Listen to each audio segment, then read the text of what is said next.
Both George W. Bush and Barack Obama have declared that Islam is a religion of peace. Anjem Choudary begs to differ. You can't say that Islam is a religion of peace, because Islam, it does not mean peace. Islam means Islam submission. So the Muslim is the one who submits. You know, there's a place for violence in Islam. There's a place for jihad in Islam. Choudary is the leader of Islam for UK, a group recently banned in Britain under the country's counter-terrorism laws. He wants Islamic Sharia law to rule the United Kingdom and is working to make that dream a reality. He's seen here converting a 10-year-old British boy to Islam.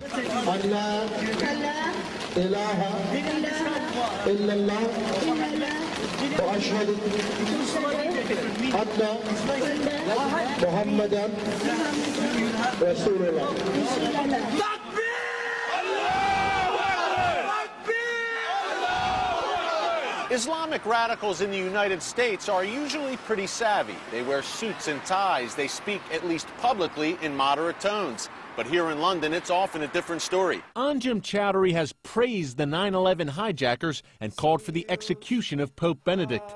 Choudary told CBN News his group is a non-violent political and ideological movement that resides in the UK under a covenant of security. Yet he openly praises violent jihad. The Quran is full of, jihad is the most talked about duty in the Quran after Tawheed, belief. Nothing else is mentioned more than the topic of fighting. Several former members of Chowdary's group have been arrested on terrorism charges. A very significant number of former Al-Muhajirun people were involved in terrorist plots against this country. A number of people have actually gone to Afghanistan, joined the Taliban, and died fighting for the Taliban. Choudary refuses to condemn acts of terror, including 9/11 and the July 7, 2005 London bombings, which killed 52 people. What were your thoughts on the 7/7 bombings? Did you condemn them? Did you support them? For the people who carried it out, it was legitimate. If you look at the will of Muhammad Siddiq Khan and Shuja'at Tanveer, they will justify it, and they will bring many verses from the Quran and many statements to say that that's the Islamic argument. And it's a difficult Islamic argument to refute, and there are many scholars who support that argument as well. Choudary says his group is merely following core Islamic teachings. He says Islam is much more than a religion. This particular belief is more than just a religion. It's not just a spiritual belief. It is in fact an ideology which you believe in and you struggle for and you're willing even to die for because you believe in that. That is your whole life. He seems to relish being called Great Britain's most hated man, pledging to continue his rallies, calling for the overthrow of the British system. Eric Stakelbeck, CBN News, London. Eric is with us now. And Eric, how does Chowdary's opinions, or how do his opinions differ from what would be considered the more moderate Muslim? Well, Pat, one word: honesty. Anjem Choudary tells you exactly what he thinks, exactly what he feels. He wants Islamic Sharia law, he supports jihad, and he doesn't like Christians and Jews. And he'll tell you that to your face, Pat. It's a lot different than here in the U.S. You know, I've interviewed so many Muslim leaders, supposedly moderate Muslim leaders here in the U.S., who tell me one thing on camera, but behind the scenes, when they're talking to fellow Muslims, they say quite another thing. It's the old Yasser Arafat rule, Pat. Say one thing to a Western audience, another thing to a Muslim audience. I think our viewers should consider this interview with Anjem Choudary an education. He is telling you exactly what they really believe, and we need to prepare for it. How do you think George Bush and our current president got so snookered? Maybe our president isn't snookered. Maybe he's a crypto-Muslim. I don't know. What do you think?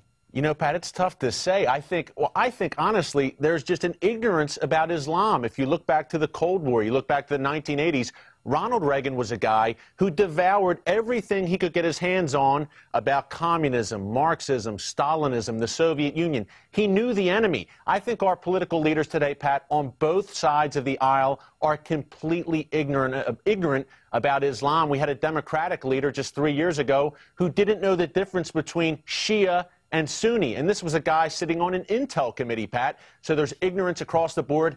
And the reality here, Pat, let's face it, it's difficult to accept. It's not a pleasant reality that Islam it has a violent streak. It's much easier to sugarcoat it and say, hey, Islam is a religion of peace. We can reason with these people. No. I sat down with Anjem Choudary for over an hour there in London, Pat, and I'll tell you, you can't reason with him. He's not going to budge from this belief, and that belief is jihad. What do you think about political correctness? Have the American people been so seduced by political correctness that they refuse it? We won't even mention Islam now in official proclamations. Political correctness, Pat, could end up being the death of us. I think political correctness right now is killing Europe.